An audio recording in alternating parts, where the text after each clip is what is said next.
Anna Patterson with the North Carolina Housing Coalition. Thank you for joining us this morning for our housing call. And without further ado, I will turn it over to our Director of Housing Policy, Stephanie Watkins-Cruz. Good morning, everyone. I hope you all are having a great week so far. We have a special call for you this morning. So before we jump into that, just going to highlight the top things this week. The President's partial budget request is expected to be released this Friday on April 3rd. Also on April 3rd at 5 p.m. is going to be the deadline for Housing Day registration. So Housing Day 2026 is happening April 28th and 29th, with the Legislative Day actually happening on April 29th in Raleigh. Folks from all across the state will be meeting with their state legislators in Raleigh and tell them about the importance of affordable housing, not only in their communities, but for our state, and how much of a vital role they have to play. There are also going to be opportunities for training and networking on April 28th. So again, registration closes on April 3rd at 5 p.m. This day is co-hosted by us, Habitat for Humanity of North Carolina, the North Carolina Community Land Trust Coalition, and the North Carolina Coalition to End Homelessness. So we'll have all those links to register for you in the call notes. If you haven't been able to register yet, you've been thinking about it, please, again, make sure that you do so by this Friday. Since we are scheduling meetings for folks, we want to make sure that we have enough time to do so. And so registering after, or trying to register after the 3rd will complicate that, and we won't be able to guarantee meetings. Now, for the special part of our call, I'd like to welcome Mark Shelburne. Mark Shelburne is a housing policy consultant with Novogradac, which is based in Raleigh, North Carolina. He's based in Raleigh. He previously served as the director of the Office of Housing Finance and Development at the Georgia Department of Community Affairs and counsel and policy coordinator at the North Carolina Housing Finance Agency. Now he works nationally with state agencies, local governments, equity providers, lenders, and more. He's also a former member of the North Carolina Housing Coalition Board of Directors. We're very excited to have him here with us today. We're going to be talking a bit about the connection between property taxes and low-income housing tax credit developments. Welcome, Mark. Thank you for joining us this morning. Thank you for having me. So, Mark, just to go ahead and kick it off, there's been a lot of conversation and interest in the news and in housing spaces recently around property tax relief, and especially with all the conversations about reform happening at the state level.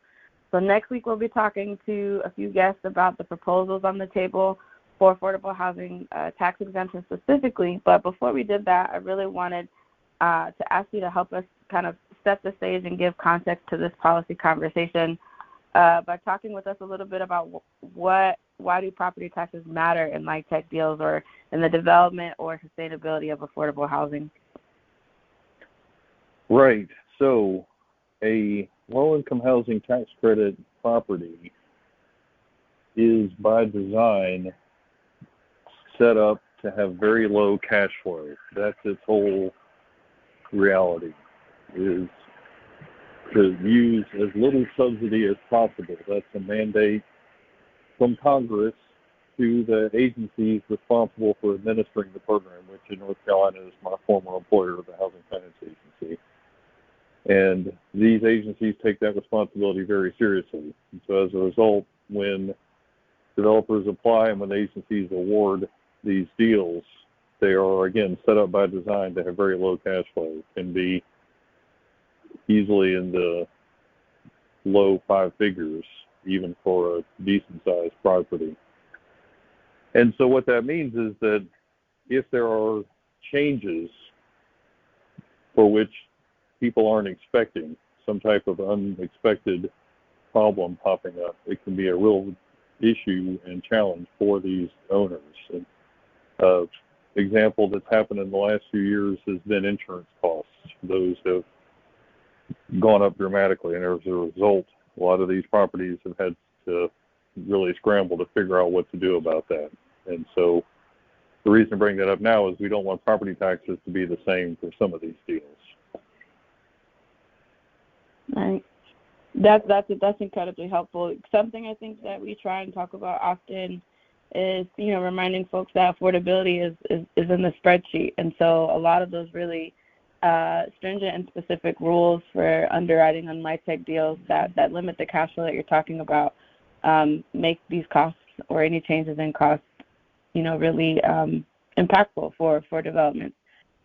Could you go in a little bit further and maybe talk a little bit about what you think would be most helpful for folks to understand about the role of property taxes in MITEC, or kind of what we need to keep an eye on?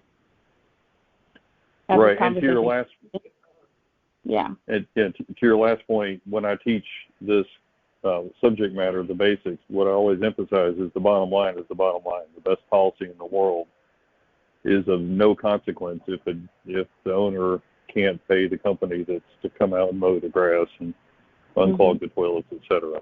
So, but yes, as to the important thing to understand with how property taxes relate to these housing credit projects is they're fall into two different categories. The majority of deals out there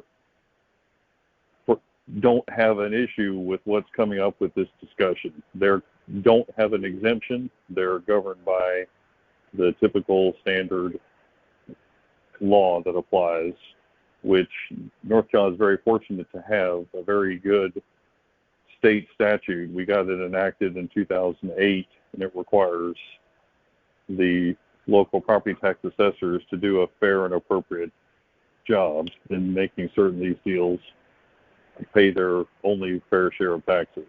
Now, that's what covers most projects. There are, though, ever since the Blue Ridge decision, which I should have looked up exactly when that came down before I got on this call. I just realized I forgot what year that was, but it was sometime in the teens. A very creative lawyer realized that there's a state statute that predates all of this. I don't even know when that one was enacted, but it was a really long time ago, maybe even the 60s, that was allowed a property tax exemption for nonprofits when they own an affordable housing development.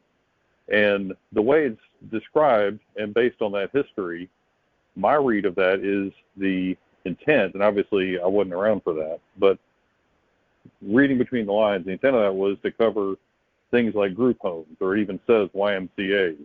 And so that's it. But this lawyer realized that this property that was his client had a nonprofit developer, and in this particular instance actually also had a nonprofit syndicator. And so they made the argument that because of that structure, it was allowed a property tax exemption by virtue of being a nonprofit under this state law. And the court agreed and said, yes, you get to have that exemption. And so ever since then, more and more developers and owners have been going to their local property tax administrators and saying, hey, look, our structure for our LLC or limited partnership fits this same definition under this same court case, so we should be exempt from property taxes.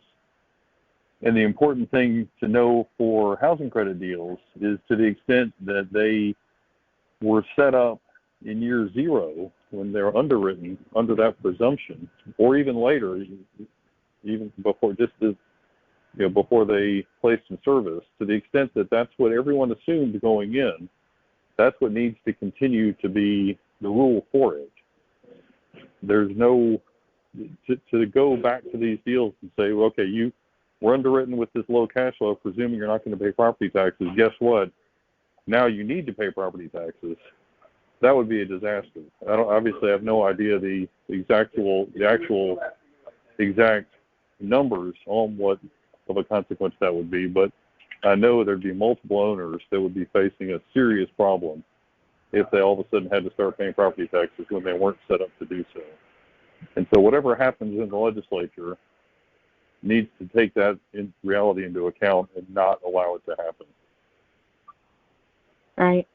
And for the folks listening, the case that you're mentioning, Mark, is from 2013, and I really appreciate you ending your last comment on how impactful it would be, how the deals already that are in existence that weren't really set up to pay for property taxes or pay these additional costs right, that they're not prepared for, how impactful that would really be. I think it follows sort of the same principle of that's involved in another side of this conversation. I know the coalition, we've been talking a lot about property tax relief for homeowners, right? And the same kind of a similar principle applies when you your bill goes up 110% or 115%, and you're on fixed income. You're not really set up to be able to sustain that. And so, in a different but similar sense, with these deals being set up to have the low cash flow that you mentioned, and not really being set up to pay for such an increase in cost or property taxes being added back in, that would be really, really detrimental. In our kind of last few minutes, just want to offer up any additional comments or things that you want to say about this matter. Well, I'll just add that those, at least some of those, and maybe even all of those involved with making this law change, appreciate very well that reality I just described and do not want it to happen. So I'm not saying, my earlier comments were not meant as a warning, but as just simply as a caution, because you never know how legislation ends up getting enacted. Even those who are most intimately involved with it sometimes can end up outside the loop when the final rules get written. And so this is just my message to anyone who might be involved, is that it needs to protect those that are existing, needs to grandfather those who have existing circumstances. And again, I know at least some of the people, if not nearly all, appreciate that and respect that. I just hope that message continues all the way through whatever ends up being the negotiations for what needs to happen, because it does sound like some change is appropriate from what I understand of the fact patterns. And so I certainly by no means object to there being any kind of legislation enacted, but just, again, had to offer this caution. Yeah. No, absolutely. And I think that's always the complicated nature of policy, right? Trying to balance those things. Thank you so much, Mark, for joining us this morning. We really appreciate your time and for hopping on and for you continuing to share your expertise with us. Thank you. Always honored to participate. Wonderful. All right, folks. So as you know, when we have a special guest, our housing call is normally a little bit shorter in terms of updates. So just going to run through a few quick things. As we mentioned, the President's partial budget request is expected to be released this Friday.